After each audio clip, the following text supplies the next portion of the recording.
Hi, I'm Brett Lessinger, Beach Safety Division Chief for the City of Orange Beach. A rip current is going to be that deep channel of water. It occurs normally in the surf zone inside of the sandbar. They can range anywhere from 50 yards to 100 yards wide. Essentially, it's going to be that deep channel of water that's rushing out to sea, so against the surf that's incoming. Rip currents can occur on any stretch of beach. Essentially, when waves come in and those waves try to channel and rush back out, they're going to find the lowest area or the path of least resistance. Once they find that path of least resistance, that water is going to start to rush out to sea. So any break in the sandbar or any deep trough inside of the sandbar is going to cause that rip current or the water flowing out to sea. So generally, we like to keep it short and sweet when we tell people how to identify rip currents. The number one way they can identify rip currents is just that turbidity or churned up water. You'll sometimes see the sand moving out away from the shoreline. That's a good way to identify rip currents.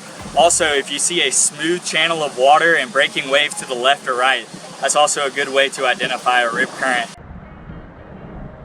So if you find yourself caught in a rip current, the best line of action is going to be float on your back. Try and tread water for as long as possible. You want to make yourself identifiable to the public or a lifeguard, so you'll want to wave your hands. Try and call for help if you can.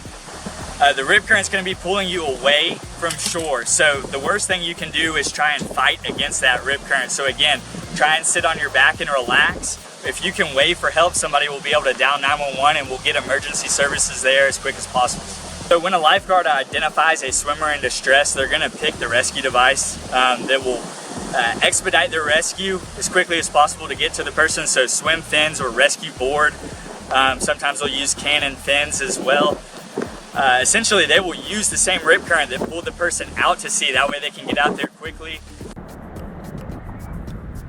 Once they make contact with the victim, they'll try and make sure that they're floating, they're conscious and alert, and then they'll try and pick a spot where the water's not flowing out to bring the person back to shore. So our baseline flag is the yellow flag. Yellow flag is going to represent surf anywhere from 1 to 3 feet for us. You can expect rip currents with yellow flags. They're just moderate strength rip currents. We tell people to swim with caution with yellow flags. So it's based on their own swimming ability. If they're a good swimmer, maybe they'll be able to go a little bit further. If you're not a good swimmer, we suggest staying close to shore. Red flag days represent high hazard and high surf. So these are going to be our rougher days. We suggest knee-deep water or closer to shore. If you're not a good swimmer, we suggest not entering the water at all. So your surf is going to be about 3 to 4 foot, potentially bigger, and the rip currents are going to be a high strength on these red flag days. Double red flag days, the water is closed to the public, so realistically, not even ankle deep water. So wet sand is kind of our cutoff line for double red flag days.